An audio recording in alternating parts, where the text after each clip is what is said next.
I think we have to consider not merely a political manoeuvre, but the ideological unravelling of Britain's centre right.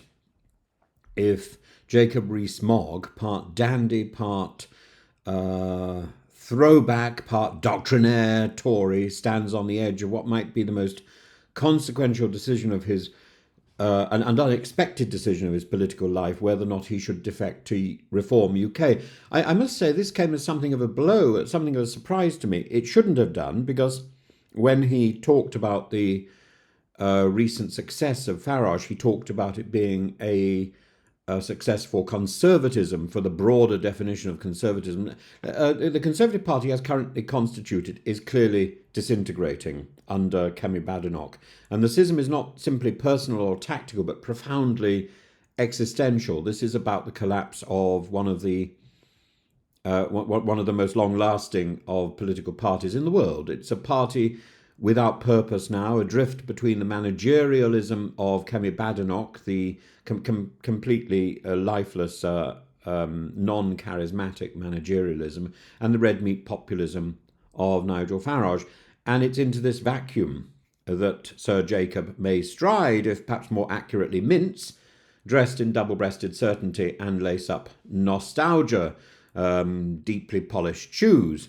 At the heart of this drama lies North East Somerset and Hanham, a seat Sir Jacob lost to Labour's Dan Norris, and Norris is now under investigation for serious criminal damages, and should a by-election be triggered, which it almost certainly will be, Rees-Mogg faces a choice.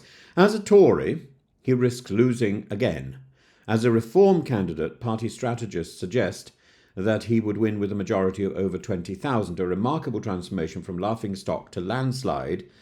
And at some point in the future, should the Conservative Party fortunes be restored, he can always defect back to the Conservatives, I suppose. That would be the argument. It's in Reform's moment, at least numerically, for Jacob Rees-Mogg to become a reformist. Polls now place Reform ahead of both Labour and the Conservatives in certain regions, and Jacob, ever the opportunist, cloaked in the garb of principle, I'm afraid knows this. Rees-Mogg, of course, would insist that he's loyal to the Conservatives. This is a man who once called for powdered milk to be reintroduced into state schools, and who quotes Burke with the same reverence others reserve for Beyoncé. But behind the Latin quips and behind the sesquipedalian showing off of standing in the Commons chamber and talking about flocking now nihilification, there is real political calculation and real political understanding, I think. He has repeatedly called for a pact with Reform, some kind of popular conservatism arrangement, a political coupon election like 1918, where candidates would receive the imprimatur of both camps, but Reform is having none of it. We don't want nor need a pact with the dying Tory party, said a Farage aide. They are finished. So Jacob's logic is clear. First past the post rewards unity and punishes division. And as he recently said, it was made in the Conservative Party defeat. You cannot steal people's votes, you've got to win them. Now, Nigel Farage, now forecasting a serious win at the next election, not least an idea of retaining his Clacton seat, although we are told he doesn't do very much for Clacton, sees himself now not as an insurgent, but as the leader of the opposition. He's bullish, populist, and entirely uninterested in compromise. Farage has hinted that Rees-Mogg would be welcome. His party the Conservative Party is leaking at the seams.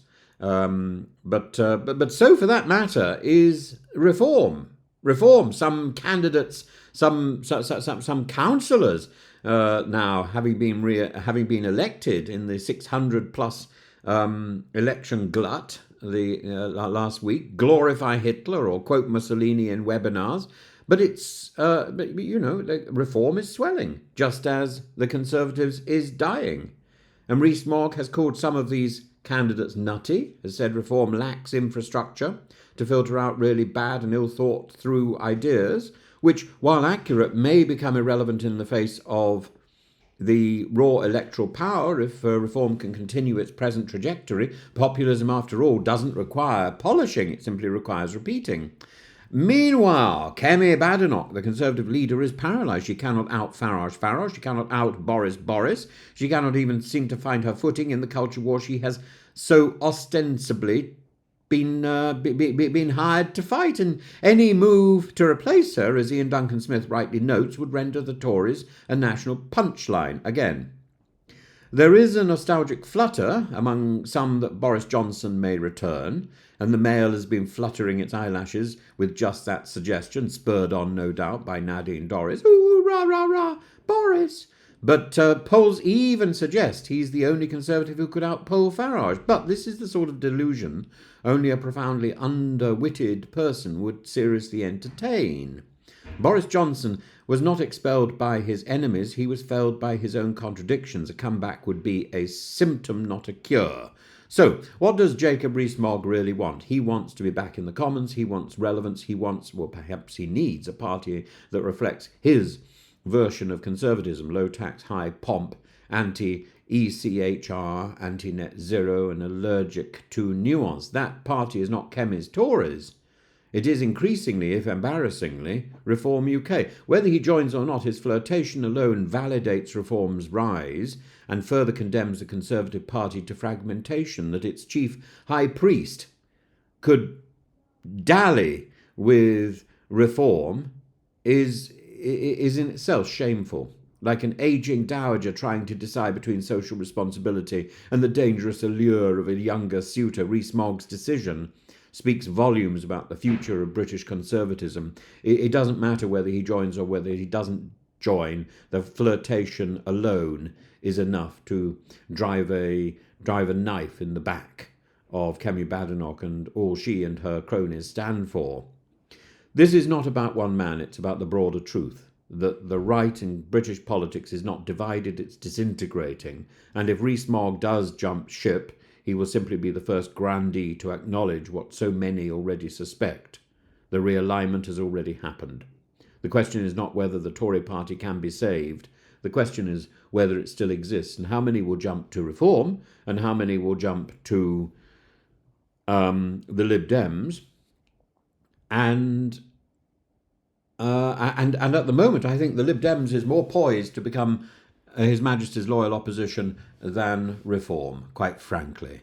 I think Reform will only attract the diehards. And if Rees Mogg wishes to go there, well, flirtation is enough to damn him, frankly.